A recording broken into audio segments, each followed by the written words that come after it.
Okay, so this week we are going to be talking about intercultural communication. So, this definitely isn't like a one and done topic. We'll be kind of returning to these concepts and strategies throughout the rest of the semester. But this week we'll just kind of be laying a foundation for what these concepts are, what culture is exactly, and some terms just kind of related to it.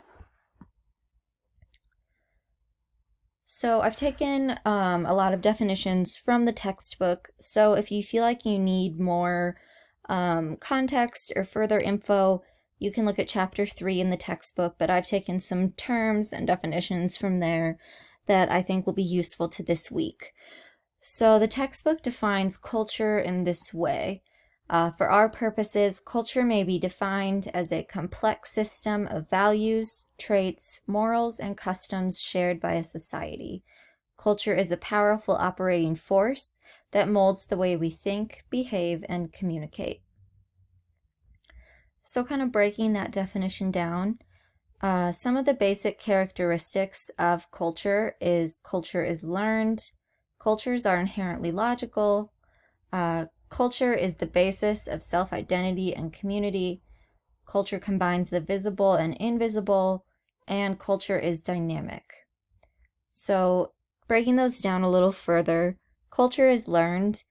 Culture is something that's passed down from generation to generation.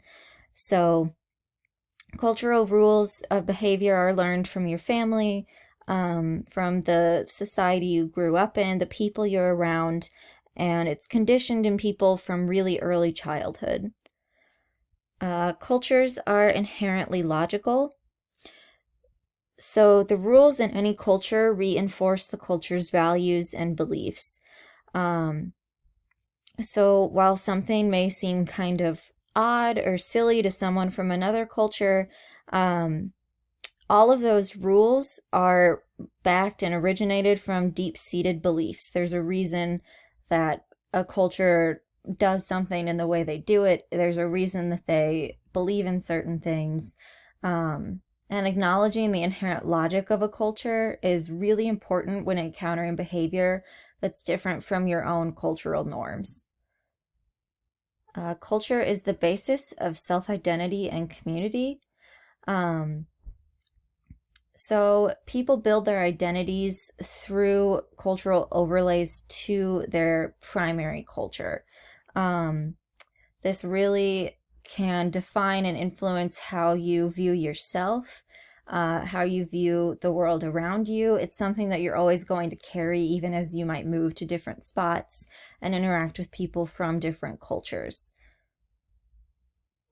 Culture combines the visible and invisible.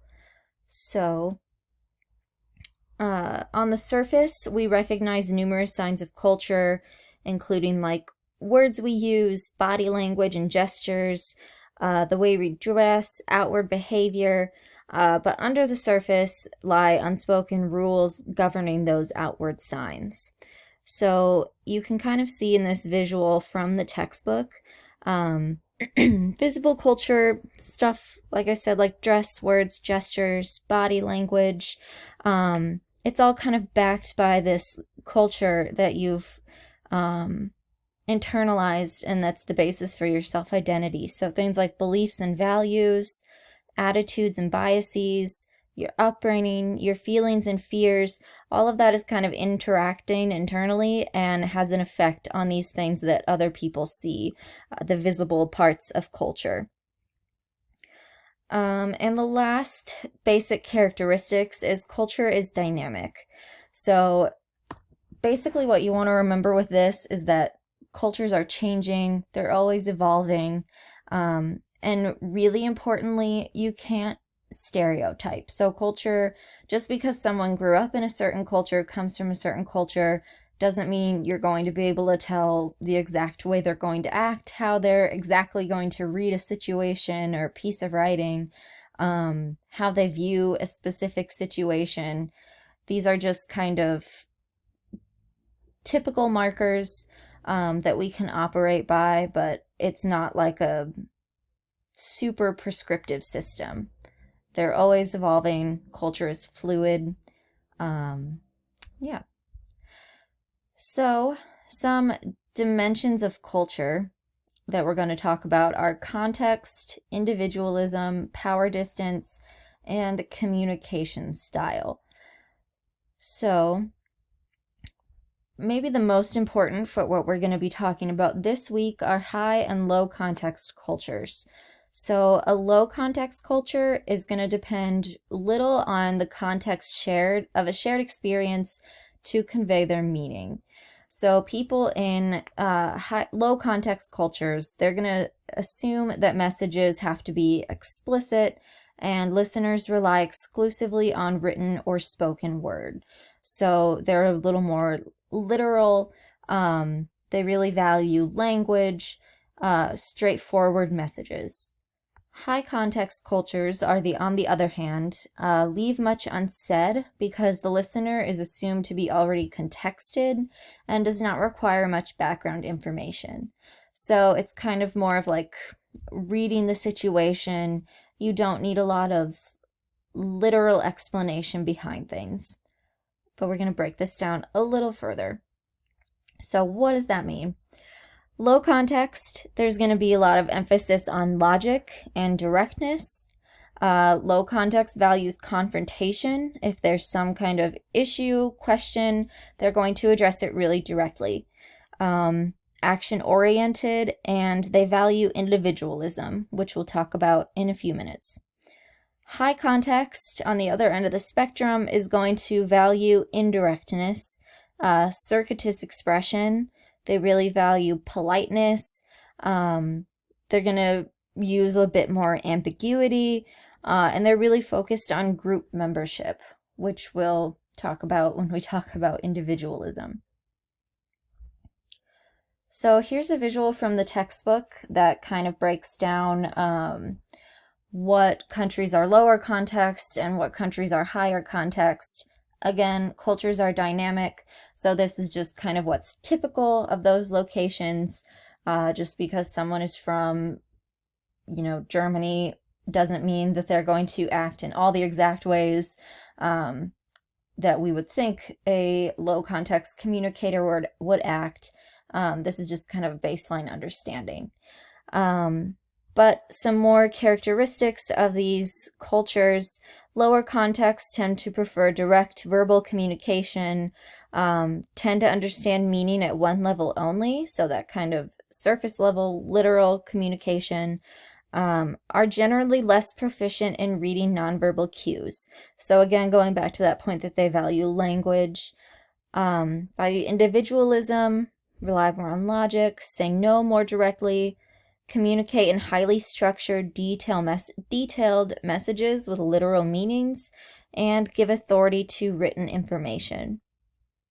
And then you have higher context cultures tend to prefer indirect verbal communication, so maybe rely a little more on nonverbal cues, tend to understand meanings embedded at many socio-cultural levels, so kind of reading between the lines of a message.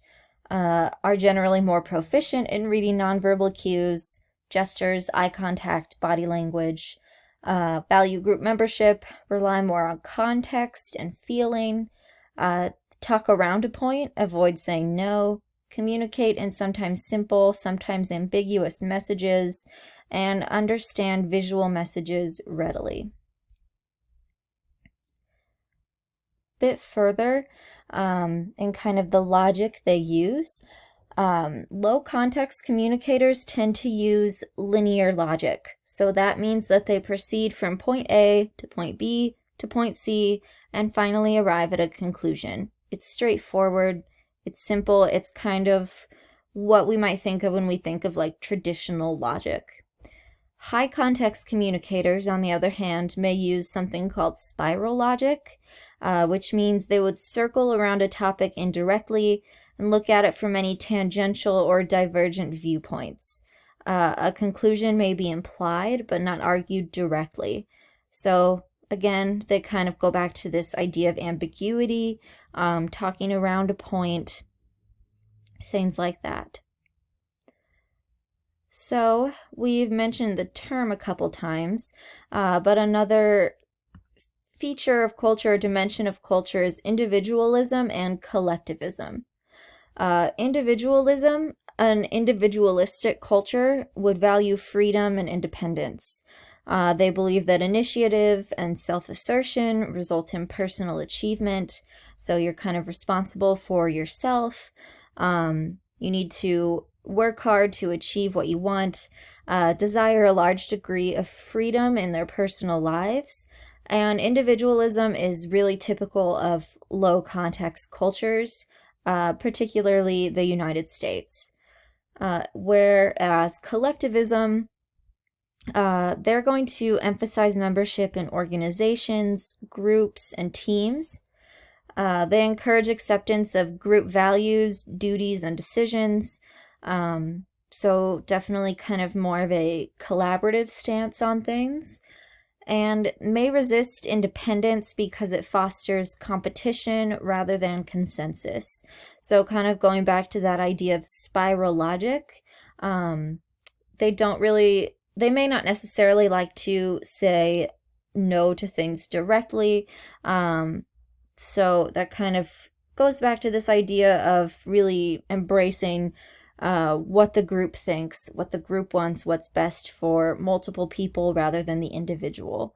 And whereas individualism is consistent with low context cultures, collectivism is a bit more typical of high context cultures. Another dimension of culture is power distance. Power distance is an idea coined by an anthropologist who created something called the Power Distance Index. And the Power Distance Index measures how people in different societies cope with inequality. So, in other words, how they relate to more powerful individuals. In high power distance countries, subordinates expect formal hierarchies and embrace relatively authoritarian, paternalistic power relationships. So they don't really mind this kind of clear division between more powerful figures and less powerful figures. So powerful figures you can think of like elected officials, law enforcement, even like royalty in certain countries and locations. In low power distance countries, though, subordinates consider themselves as equals of their supervisors. They confidently voice opinions and participate in decision making. So there's not quite as clear of a division between authority figures. And you can see kind of broken down how different countries generally treat power distance. And this also kind of plays into individualism and collectivism. So you can see like Mexico has a strong power distance and they tend to value collectivism, whereas the USA has a weak power distance and we tend to value individualism. So interesting if you want to go back and look at this. But we are going to move on to the final dimension of culture we're going to talk about today. And that's communication style. So we've kind of talked about this a lot tangentially, but just to be more specific, low context cultures tend to place a high value on words, especially in contracts and negotiations. Again, they really appreciate language, appreciate directness, very literal, whereas high context cultures tend to place more emphasis on the surrounding context than on the words describing a negotiation. So, whereas someone in a low context culture might see a contract and think, okay, that's set in stone, that's exactly how things are going to go. Someone in a high context culture might view it as like, okay, this is the starting point, it's an agreement, changes might be made along the way.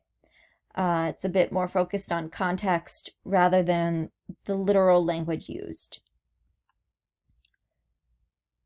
So again, if you need more information, you can check out chapter 3 of the textbook. It's where I got all this info, breaks things down a little more, gives you some more examples if need be. But your next steps for week 5, watching American Factory on Netflix.